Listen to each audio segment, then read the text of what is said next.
আমি কীর্তন গাইছি, আমার কেমিস্ট্রি অনার্স কী কাজে লাগবে কীর্তনে? কেন লাগবে না? আমি কীর্তনকে যুক্তি মতো তুলে ধরতে পারি, উইথ সায়েন্টিফিক ফর্মুলা আমি বলেও অনেক ক্ষেত্রে আমি বলে বোঝাতে সক্ষম হই।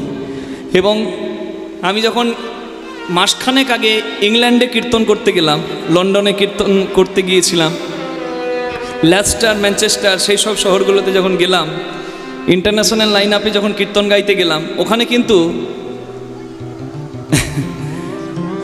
ভিসা ক্র্যাক করে ওই দেশে গিয়ে তাদের সঙ্গে কমিউনিকেট করা এবং ওই ব্রিটিশ নাগরিকদের বা ব্রিটিশ বর্ন ইন্ডিয়ান চাইল্ডদেরকে কীর্তনে আকৃষ্ট করার জন্য আমি কীর্তনের কথাগুলো ইংলিশে উপস্থাপনা করছিলাম। সেটা তাদের কাছে খুব গ্রহণযোগ্য হয়েছে, তারা খুব সেটাকে অ্যাপ্রিসিয়েট করেছে। দেখুন আমার পড়াশোনা কোন জায়গায় কাজে লেগে গেল, গৌর গোবিন্দের কত কৃপা, নিতাই গৌর হরি হরি হরিব। আপনাদের সবার আশীর্বাদে আমি আবারও ইন্টারন্যাশনাল লাইন আপে যাচ্ছি, এরপরে ইউরোপিয়ান কান্ট্রিতে যাচ্ছি, লিসবন, যেখানে ক্রিস্টিয়ানো রোনাল্ডোর শহর, সেইখানে আমি কীর্তন গাইতে যাব আর কিছুদিনের মধ্যে।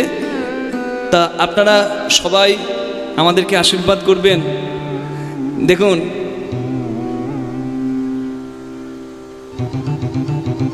যে কথাটা আমি বললাম, বিদ্যান সর্বত্র পূজ্যতে, একটু যদি জ্ঞান আপনার ভেতরে থাকে, সেই জ্ঞানের যদি সৎ জ্ঞান হয়, তার মূল্য একদিন আপনি পাবেন।